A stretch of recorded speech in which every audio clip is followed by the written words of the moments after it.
We on. Oh man. Hello everyone. Today is a lucky Thursday because you got both Angela and I here hanging out on Spirit Guides After Dark, where we're going to be channeling your soul erotic questions, whatever is on your heart today. And so, my name is Jenna. I can tell you a little bit more about myself here in a minute. And we have here, who do we have also?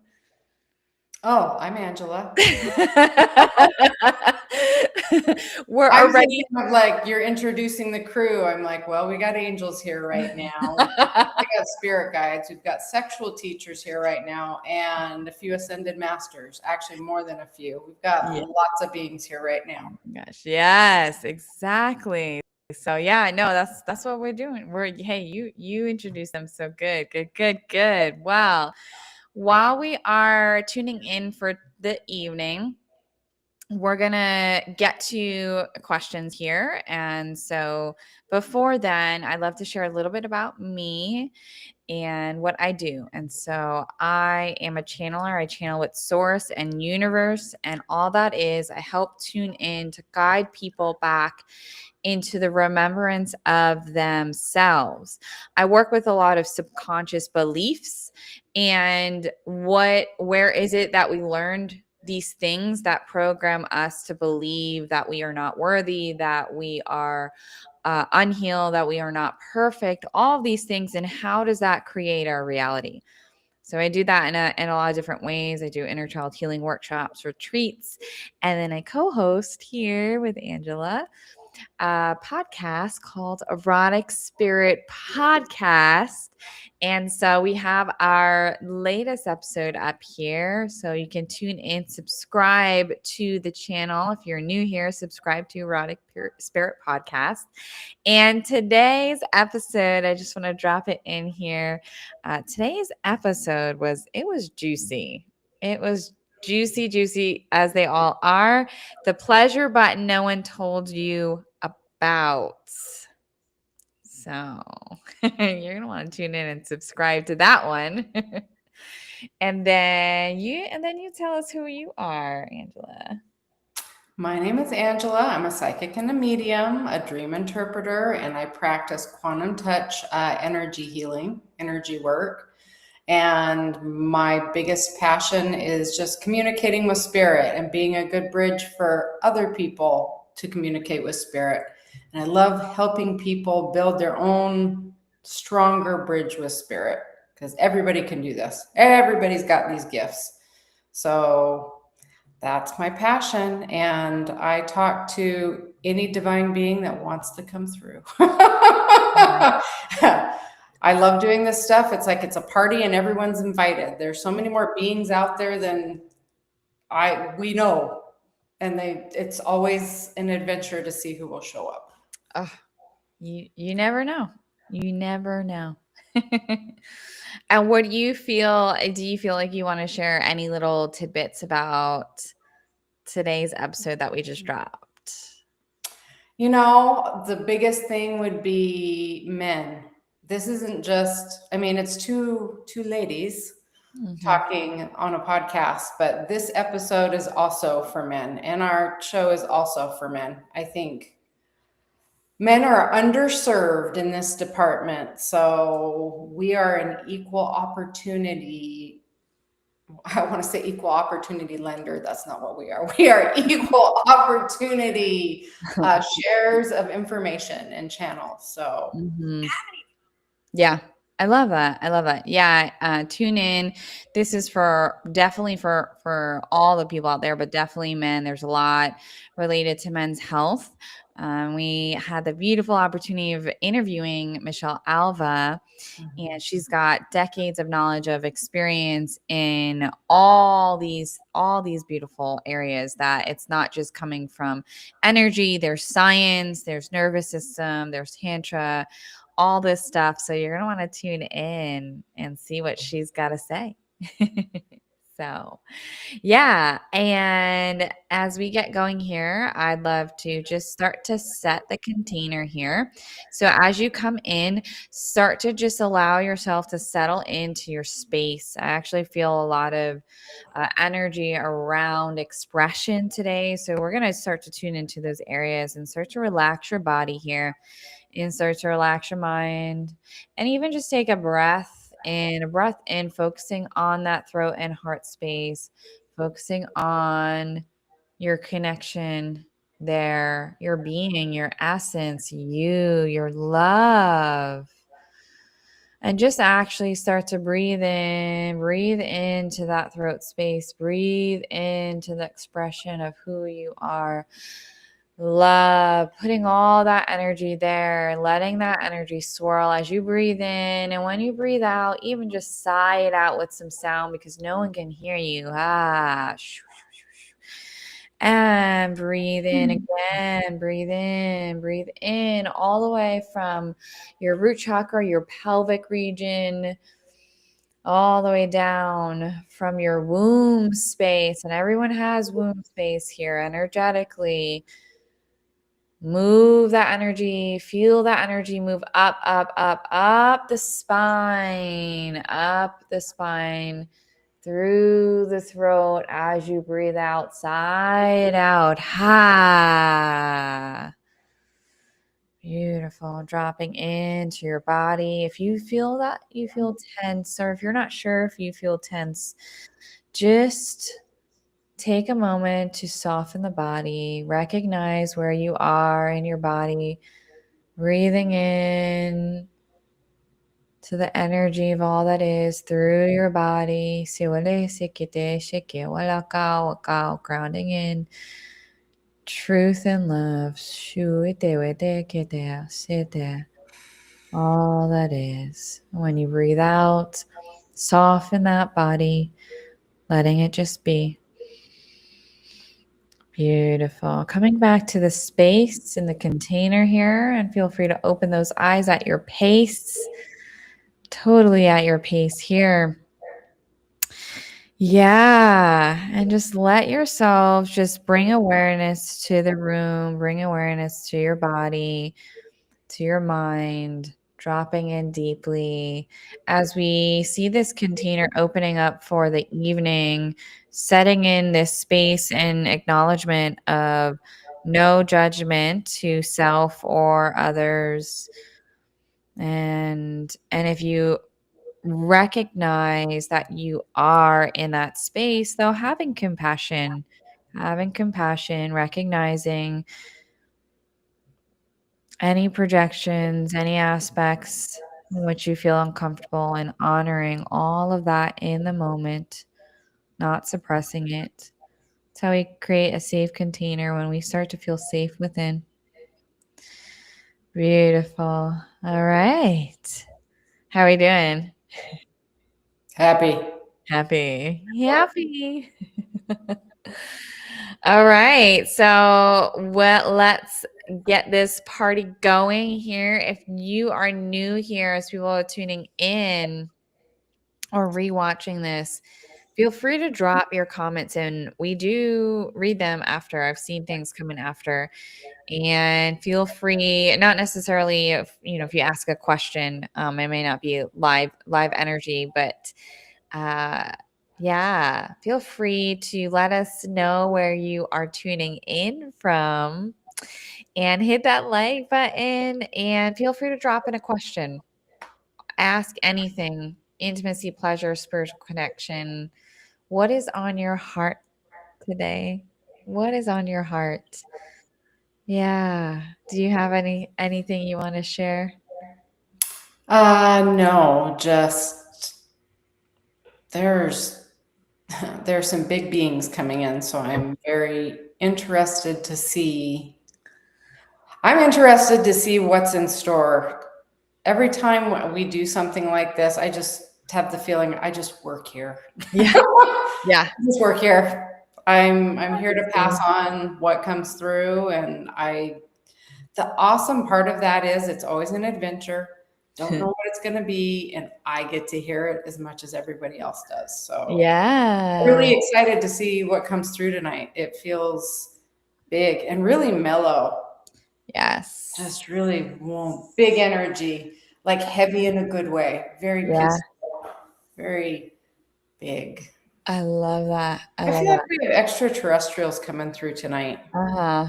Yeah. I mean, it would not be surprising. I was just at, and it's not surprising for either of us, but I was just at the channel panel and they were firing out their questions or their questions. They were firing out their energy. So, Hmm. okay, so let's jump into a question here. I have one that's popping out. So this is a question. There's just a bunch of questions downloaded in before, and see what comes in. See what comes in. So, what does sacred union actually require from us energetically? Hmm. Yeah. Okay, let's Yeah. ask. So the first thing they're asking is, what do you think it is? They're Mm, asking me. So mhm. oof, that's part of the answer. They're asking me, so what do you think it is? It's That's such a creative and broad question. They're asking me that because it's what our intention is. It's what it is to each of us. I know some Yeah. people sacred union is, monogamy, getting married in the church. Some of it's, whoever your primary partner is, that you have certain rules that are sacred to you, but then you go out and play with others. Uh, and sacred union, boy, for me, sacred union, the first is always between me and God and me and myself. Mhm. And then it flows out to everything else. Yes. That's what it is to me. That is my safe spot. So that's interesting. So what is it for you? Yeah, I actually was gonna say start with where you ended, which is with self, right? So sacred union is to me recognizing source, God, universe, however you call it, higher self, is not in separation.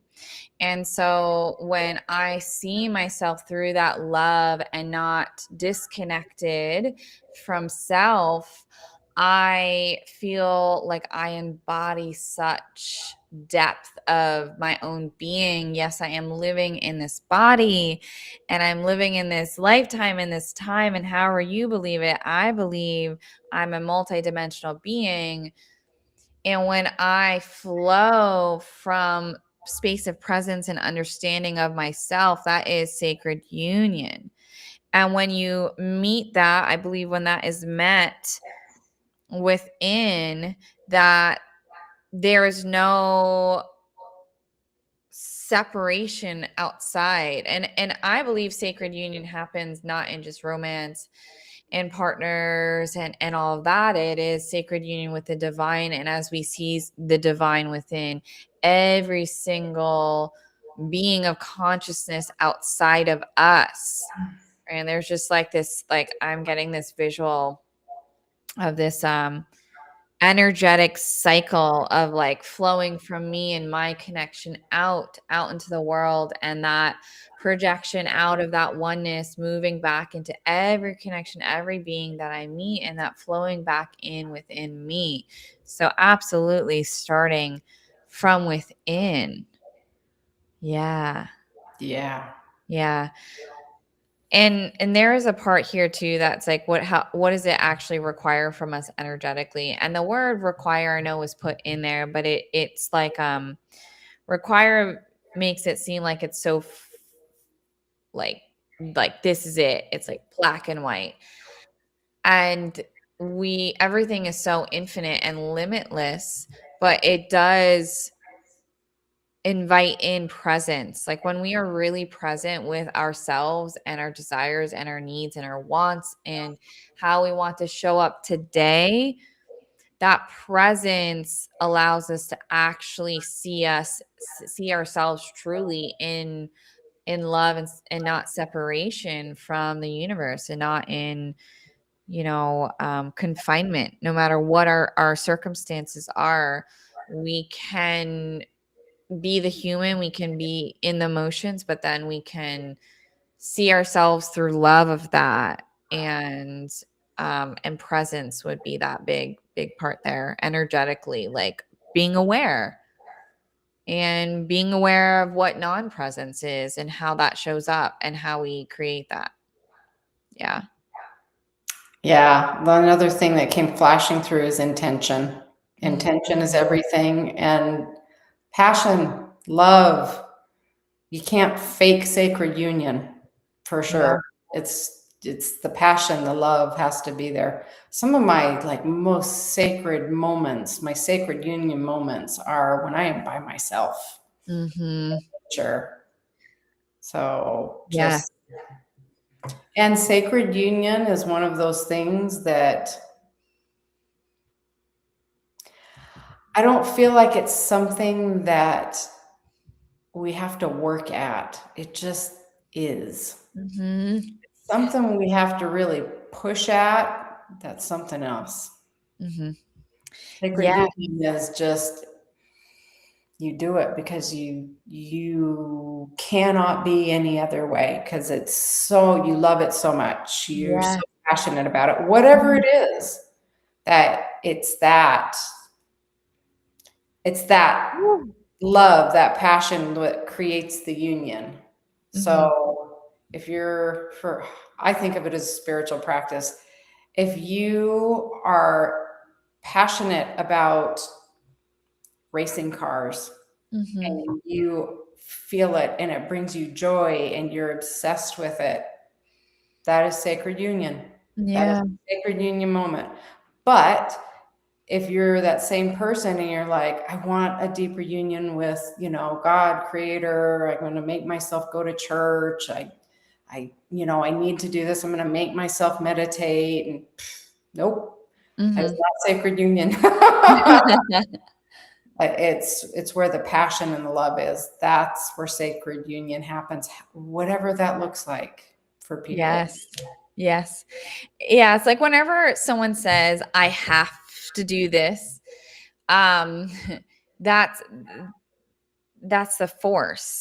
We don't have to, right? We get to. It's Not the I force, not like the force with a capital F, like Jedi force, but force. Yeah, yes, that is very true because there's forces at, yeah, but it is that, yes, it is absolutely like that space of moving in. And I love how you said like it whenever something just is, and I just kept hearing I am. It's like that flow of just like I am, and so it's just effortless. It's just here, and I feel like that flows over. I kept hearing like to talk about sex as well and our sexuality. And when we are in alignment with the flow of who we are, and we get to express that out openly, however that looks, that that energetically is also so effortless. That does not mean that there may be any discomforts along the way, because it might be out of box to feel it actually in alignment. And maybe like, I don't know, like I never did that before, but I feel really good about it. So it's a little bit of it feels imbalanced, but it really, once you're in that space, how it feels to me is wow, this is such divine love and flow, and that's only how I see it. So yeah, it's definitely different movement and with sex and sexuality as well, and how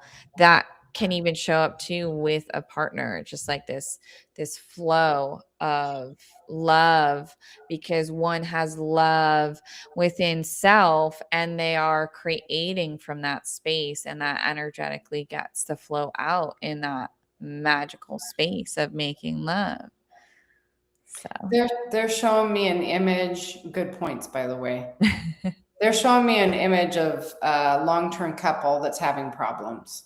mm, And the message coming through with that is if you are in a sacred union with another that's not feeling so sacred anymore, which that's just life, that's just people. Yeah. We have a tendency to try and fix it outside of ourselves. Like there's something out here, there's something in our relationship that we have to fix. And so we tend to turn the focus outward. The message coming through is when that starts to happen, turn inward instead. It's time to pull back and reassess yourself and find that divine connection within yourself first. And then it flows outward from you. So if you are in a long-term relationship that's kind of hit the rocks and you're having a hard time, don't go into despair, pull back and go within self first. Because when it gets to that point, it often feels like a runaway train and like it's something too big to be managed or just not even knowing where to start. So go within first and build your divine connection back up. And Yeah. whatever that looks like for you, it doesn't mean you have to like go to church or sit in meditation for 5 hours. For a lot of people, it's they've put the things they love on the back burner and it's Yeah. starting to come through to the rest of their life, including their relationship. Mm-hmm. So, are you giving up what you love? Are you running yourself into the ground? Are you not giving yourself as much consideration as you are giving other things in your life? All good questions to ask. Yeah. Conversation starters with yourself, but it's totally doable. And this is one of those things where I hear people talk in tantra where you can meet someone and have this mind-blowing energetic or sexual experience with them and you've just met them and have sacred union, and we know we're all connected, so it's possible. But like you were saying, it's that presence and it's coming from within. So you Mm-hmm. can share it with anybody. It just overflows. This is not sacred union is our natural state. Mm. So if I had to say, what does sacred union actually require based on the information that's just come through? It's love and honoring ourselves first. And then it just flows out from us. We do what we love because we love to do it, not because we have to do it. Mm-hmm. And that creates sacred union. Yes. Yes. Yes. Yes. Oh, I like that. I do too. I love it. I love these awesome teachers that come through. Just thank you. You're Mhm. just the best. Yes. Oh, I like it. I like it. And so this is actually going to flow. It's going to flow. And as you guys are tuning in, feel free to drop a question in. Let us know what's on your mind here, or just say hi. Just say hi. We're just here. And we have a question here. How are people confusing attachment with soul connection right now, or just in general? Yeah. Confusing attachment with soul Mhm. connection. I don't Mhm. know. Let's ask. How are people confusing attachment with soul connection? Mhm. They're funny. They said attachment makes you feel bad. Soul connection does not. Yes. So first thing out of the gate, attachment makes you feel bad. And what they're showing me is someone who is sitting at their desk at work, but their mind is running circles about their relationship and being anxious about it. And like those things like wondering why they didn't call or having, oh, he said this morning, and obsessing about worrying and obsessing about what is going on with the other person or the state of the relationship. That is attachment. That's lack Mhm. of attachment. Attachment feels bad. Yeah. Attachment, now I'm going off on my own. Let's see what else they have to say.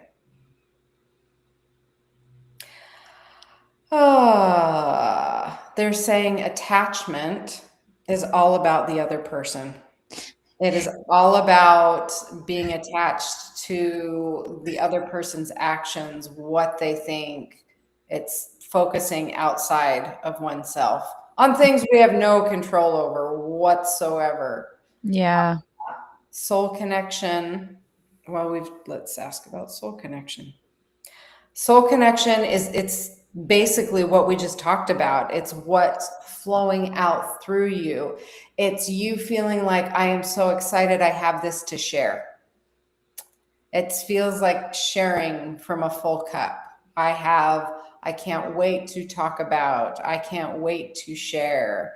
Um, I have so much I am so excited about, even if it's not like about the relationship.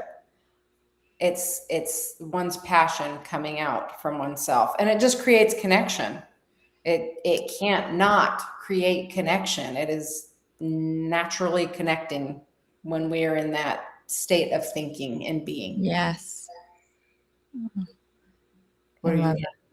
I love that. Just other layers like attachment is one-sided, where an attachment to someone or an experience is like can also be about you, like, and your space of maybe may not think of it as lack, but it's like if someone is not calling back, right? And you Mm-hmm. don't have all the information, but you're running anxiety and worry. There's some form of feeling of lack within self, of like worth or whatever it is that is running, like why it might be like, why am I not worthy of someone calling me back or texting me back? And meanwhile it's like there's maybe no even established communication of, or you're just getting to know someone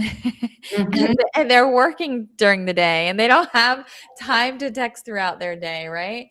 So that one-sidedness, it's this, there's some space or some thing within self that is creating this one-sided connection that is through illusion of whatever is lack within self in that experience, where soul connection is more of flow.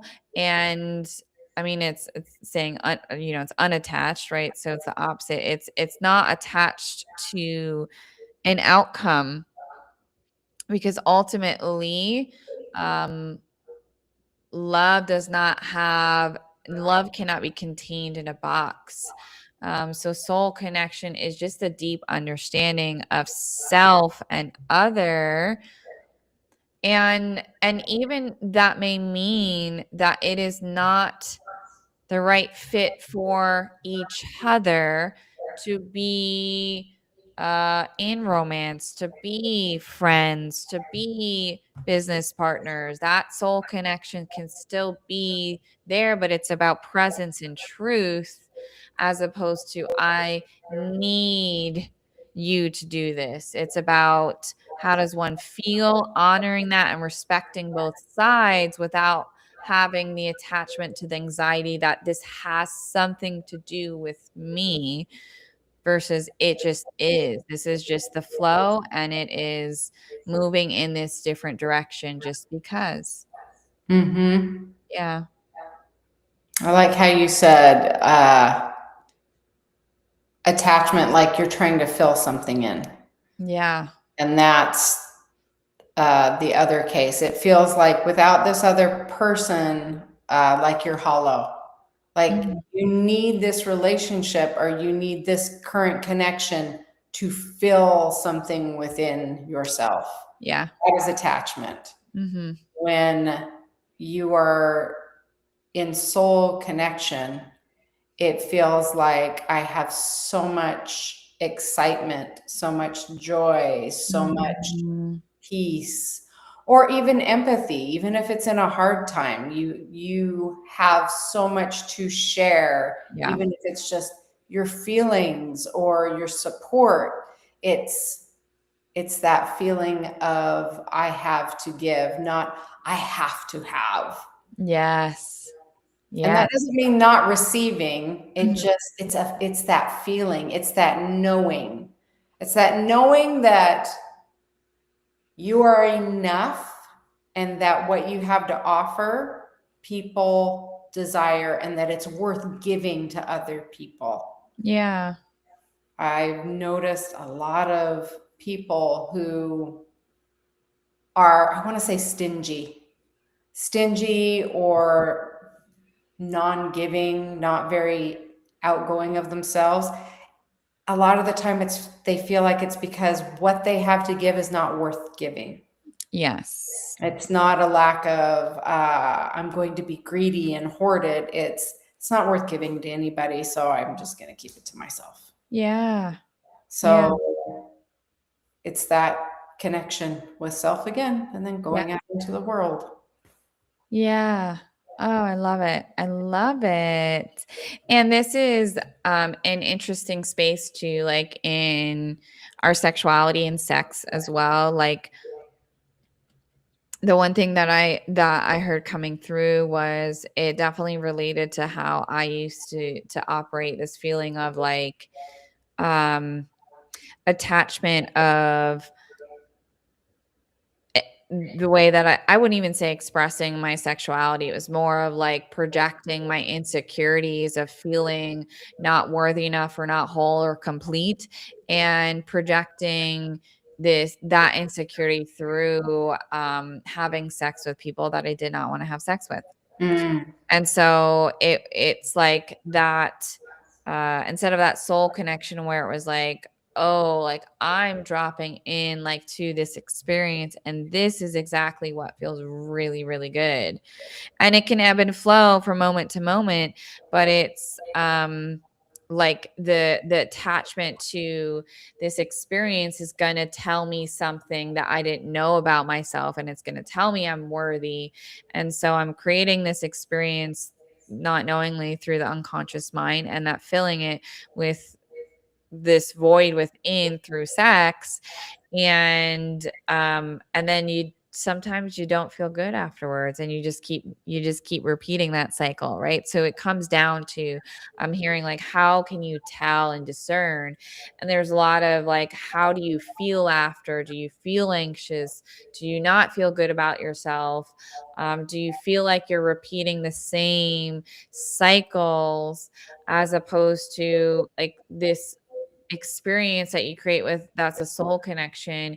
You get excited, and afterwards you're like, I did what I wanted, and it was like, this is it, and that was beautiful, and it this happened, and it just flows out differently, right? Than as opposed mhm. to that attachment to that, like, oof, what is it telling me now? I'm anxious because it actually didn't feel the need. It couldn't feel the need because it's being created from an unconscious place versus intention. Yeah. Yeah. Yeah.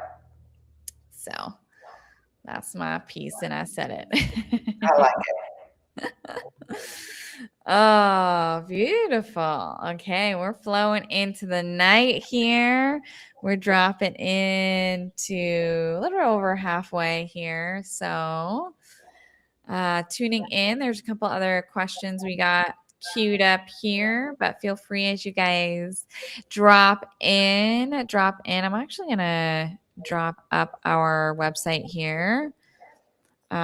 Just as people are rewatching this as well, eroticspiritpodcast.com. If you are tuned in and you want to send a question to us in the future, or just send in a question to us right now, we're live, but you can go to Spirit Guides After Dark. It's a tab located on the website, and have a question be asked in a future live. So if you're looking for something more anonymous, all good. That's something that's there for you too as well. Yeah. it. Okay. So we're gonna drop into this question here. Oh, gonna drop in. Where is the collective still holding shame around sexuality? Every fucking where. That was where it's holding it. Drop the mic, like that's it. We're Yeah, done. everywhere, everywhere. Yeah, and I like look forward to the day when sex and shame don't go hand in hand. yeah. So how do we help people? Like what are ways, right? Ah, yeah. Let's What's see. ways of pulling this apart more? Let's ask. Let's ask. Where's the collective? Ooh, That's what came through for me. Let's ask. Let's see what they have to say. See if they can reframe it in a different light. Because we yeah, all know it. We all know it's there. This is the other thing. You know how you get used to living a certain way? It could be even like, it could be hell, but you're so used to it that you're just like, yeah, this is just how it is. yeah, It's just the way things are. yeah. This is how I feel sex and shame have gone together, and people just hand it off to each other. Sex and shame, here you go, tied together, hand in hand. Tied together. And we've all, like, humanity's gotten used to it. So, Mhm. all right, that's my soapbox on that. Let's see. Yeah. Where's the collective still holding shame around sexuality? Let's ask. Yeah, and how can we support that shift?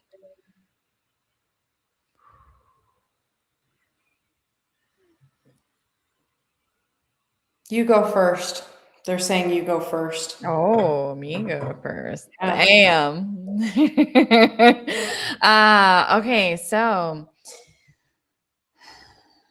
what wants to come through around this is actually we were talking about this recently, and so so there's a connection to understand shame, and shame can mean many things. There's a connection of shame connects to non-acceptance, not accepting.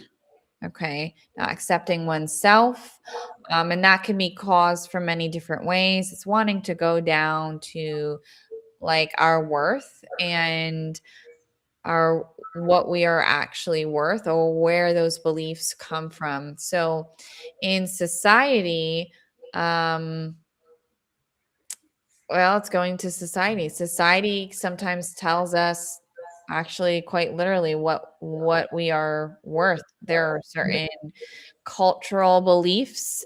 Uh there are even things that people say, like I just one thing's coming into mind where it's like just relating even to just say woman, okay? Um I'm seeing a vision play out in my head where someone tells the little boy, "Don't do that because you're gonna sound like a girl." Well, what is wrong with sounding like a girl, right? Or vice versa, right? Vice Mhm. versa. Don't do that. You're gonna sound like a little boy. Right.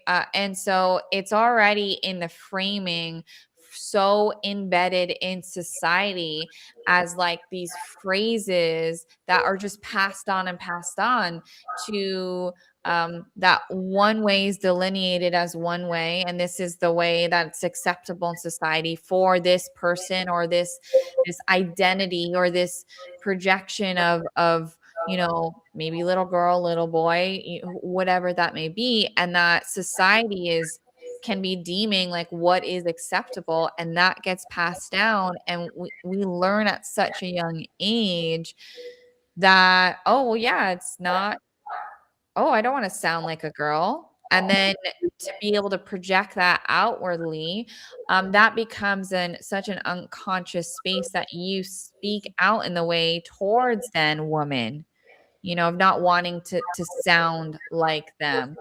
And Mhm. so there's such a non-acceptance there, and how it relates to sexuality. Actually, there's a lot that's coming in related to men right now, men and like boys, and shame or non-acceptance around their healthy, just being in their healthy libido, having these feelings move through at such a young age, and just being a natural kid in that energy, and like the acceptance of that, or as the what's coming in is the non-acceptance of that healthy energy, which is just life force energy moving and flowing through us from when we were born, that does not stop. And so the can start there. The shame can start there, and that bridges out into sexuality, where then it becomes where one suppresses their what would have been their healthy sexuality and their sexual energy or their arousal. And so it becomes hidden, and then it becomes distorted, and then it perpetuates in unhealthy ways as one gets older. So it's really referencing even society and the way that we project even former roles and identities of what kids are supposed to be. Um, that's one. We can go down the rabbit hole with this one, but yeah, that's one coming in. When you said healthy, said like healthy energetic response, you were talking about erections, like teenage boys running around.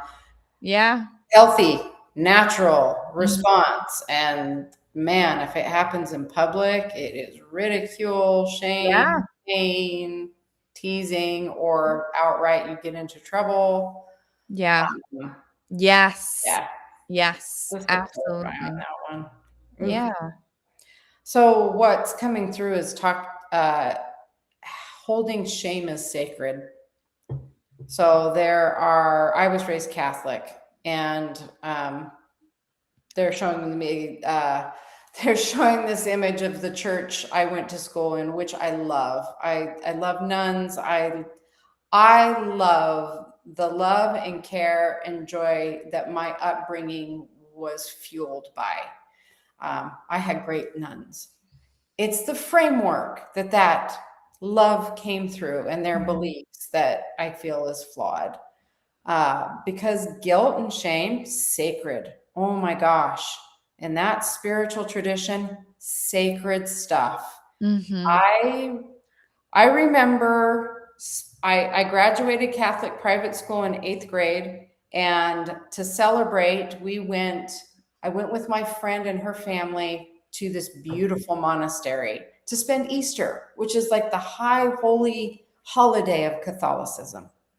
So we're at this monastery, and I'm walking through it and just feeling the peace and the awesome just energy of this space that people have invested so much of their energy in. And I can hear the monks singing, and it is like the sound is beautiful. Mm. And as I walk and get closer, I can start to understand their words. And the words I was hearing they were singing about how unworthy they were, how full of sin they were. And it just hit me. I was so angry. They Mm. were using their own will against themselves, their own truth against themselves.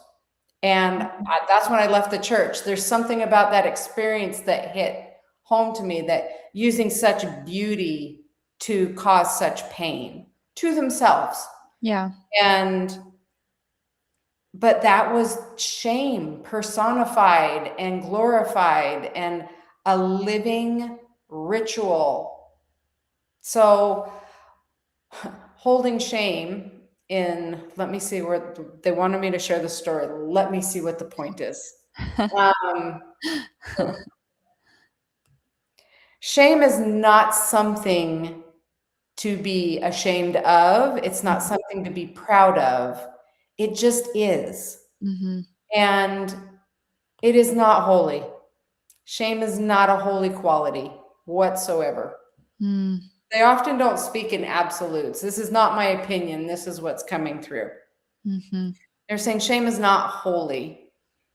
It does not lift you up. It does not glorify God. It is something that is used to control other people for their own ends. So now this is interesting. So now they're showing they've shown me this image before. I think we've had this conversation before, but it's coming through again. They're showing shame as like hooks. that Mhm. are in people, like hooked into their back. And it's like a handle. You can grab that hook and steer someone any way you want. Yeah. It's having power over people. It's creating a weakness in their character, in their belief system that is so easy to manipulate. Yeah. And Hmm. Again, done with the best of intentions. So they're showing me right now, like through history going back generations, especially they're showing me in the Catholic Church because that's the images and framework my brain works with. And they're showing back and back and back, and they're showing somebody who's really sneaky and manipulative, wanting to manipulate someone for their property or their money.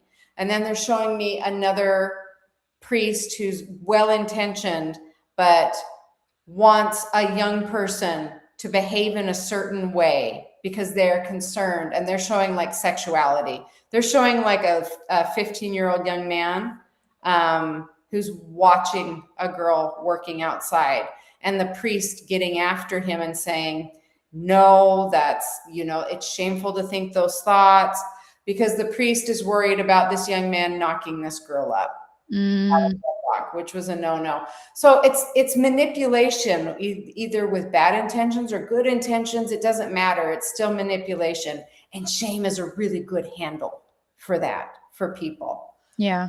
Ah, let me see if there's anything else. No, they're good. Mm, yeah.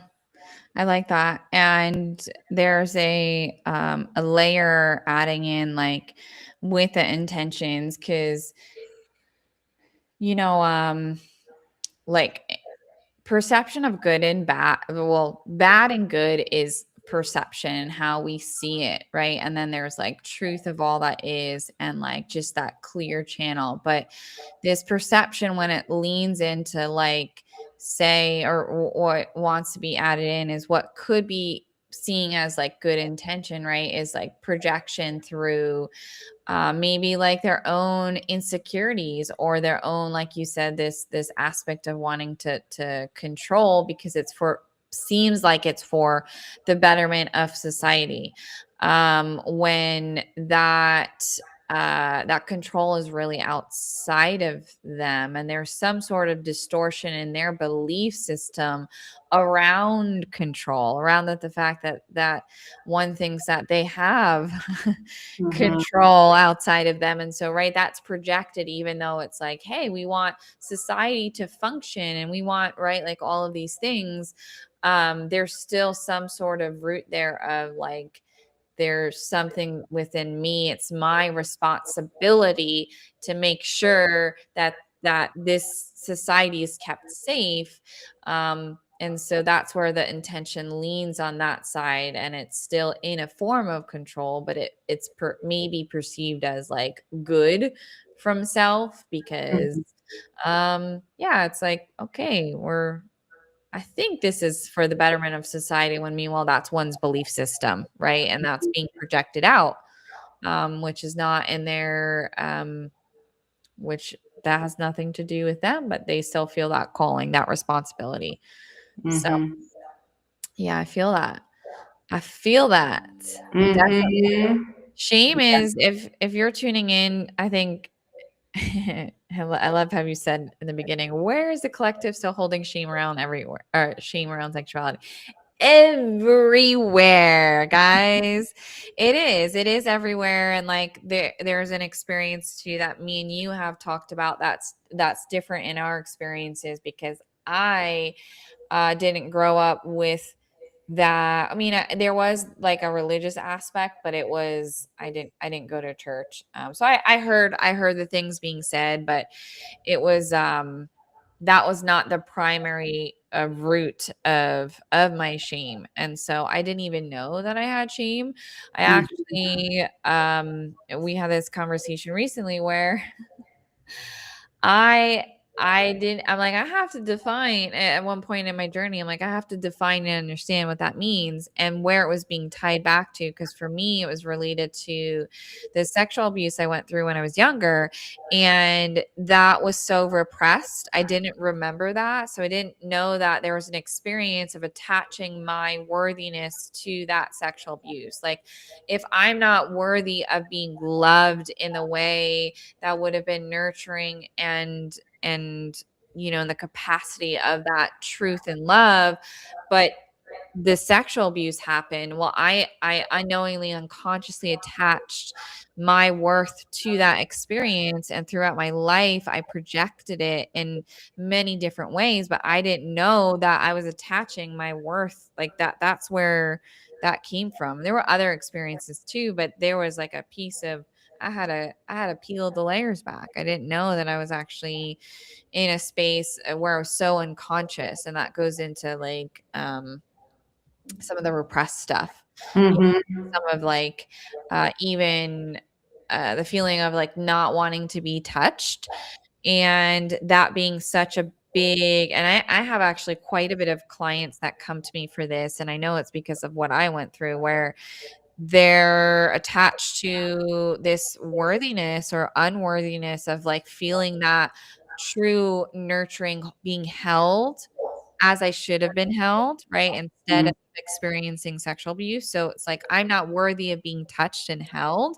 And so I don't like to be held or touched as an adult. And it's all connected, that worth there. Mm-hmm. So being able to unpack some of our like things that we don't like to do or we don't like to experience, and is it because that we're not feeling worthy of that? And so sometimes we have to back into it. Like it's not just going to be black and white. Like, oh, I'm in shame of having sex. It was like, no, there was trauma, and I shut it out, and now this is my experience that I'm creating from that, which is not always black and white there. Mm-hmm.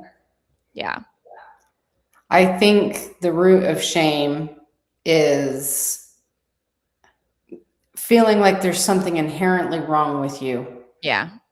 There's some if we're feeling like there's something wrong with us, that it's something we have to fix. Yeah.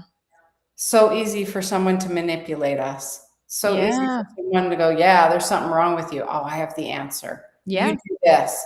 You do this and it will be all right. But that feeling and that questioning of God, there's something wrong with me. There's something wrong with me Mhm. because I like this, because I Mhm. had an erection in church, because Yeah. I like guys instead of girls or girls instead of guys, or Mhm.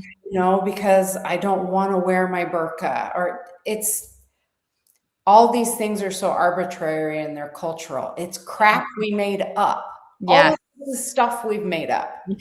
As human culture, we've just made it up. Mhm. And so when we go against what other people have made up, or we have adopted from what other people have made up and decided, again, if we're not like that, Yeah. then it makes us feel like there's something wrong with us and Yeah. something has to be fixed, when it's just somebody else's creation. It's Yeah. just somebody else's opinions and what they made up. Yes. Yes. Nothing wrong with us. But Yeah. then if somebody says there's something wrong with you, we have the answer to fix it. Oh, they have you. You're done. Mhm. Yeah. Yeah. In Catholicism, as soon as you pass through the vagina into the world, you are screwed. You Mhm. have original sin. You're tainted. There's nothing you can do about it. Mhm. Jesus needs to save you. Your priest needs to save you. Lots of saving has to happen. It's really vague about, Yeah. you know, how this sin happened and how it comes through, and you're just hosed. Yeah. And so, again, it's just great handle on you, turn you wherever they want you to go. Yeah. So, whether we realize it or not, humanity loves to control other humans. We are Mhm. obsessed with controlling each other. Mhm. Um, All of us. Yeah.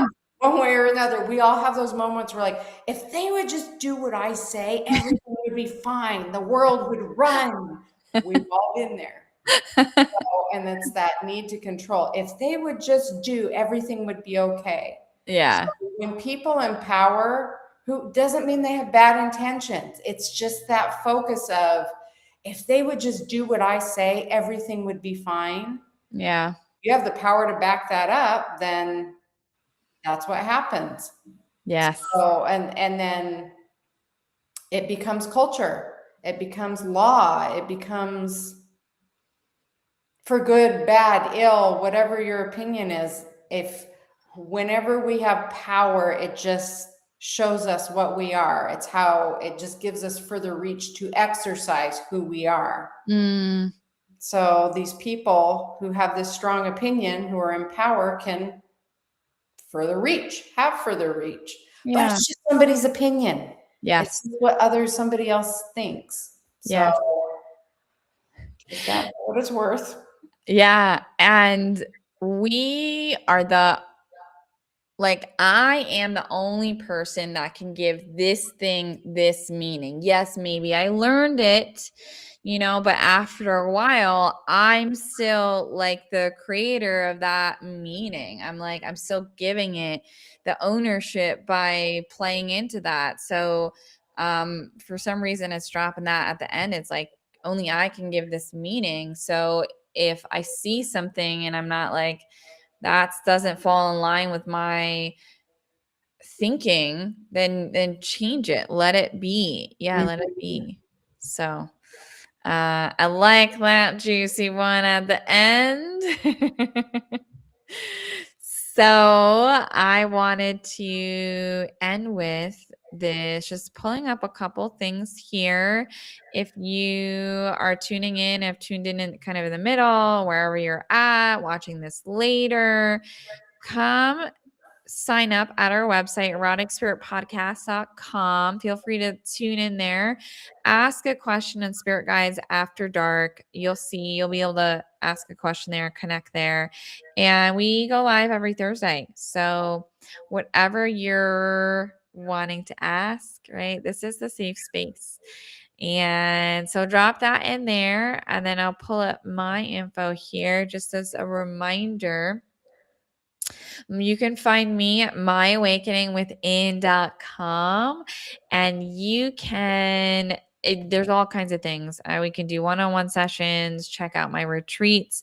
I have a free embodied awakening um, webinar next. It's May 20th. I forget what day it is. Maybe it's Wednesday. So come tune in to receive more understandings and how to be fully in the body, to feel safe in the body, to move and operate in the world from that flow there. So tune in there, and then I'm going to pull up your stuff here, Angela. It's coming any second. Spirit, what's coming through before I even go into my stuff is to remind you that you are perfect as you are, that there is nothing wrong with you. Yeah. And when you tell yourself that and you remember it, that's when your authentic self really bubbles up and takes hold. You Yeah. are perfect as you are. Yes. Oh, My website is www.angelashelby.com. And if you would like a reading or a dream interpretation or energy healing, which can be done long distance, please reach out to me. I am no longer doing in-person appointments right now because I'm going mobile. I have sold my home, my place of business, and I will be traveling a lot. When I will be in person somewhere, if you would like an in-person meeting, I will put it on my events page. So just keep your eyes out, but super excited to possibly be coming to your neck of the woods. I love that. And then I'm just throwing up here. I'm just throwing back in just a reminder on our website where you can find if when in doubt, you can always look at eroticspiritpodcast.com. But there's also the newest episode, so feel free to drop in deeply into that. Subscribe to the channel. This goes to YouTube, but it's also on and Spotify, Apple, and all the major platforms. You could type in Erotic Spirit Podcast and you'll find us. So come follow us there, subscribe. And the episode today was quite juicy. All things prostate, men's health, so many beautiful things there. So anything else you got there, my dear? Nope. Yeah. Well, it's so fun being here with you guys today, and we'll see you soon. We'll see you next week. So thanks, and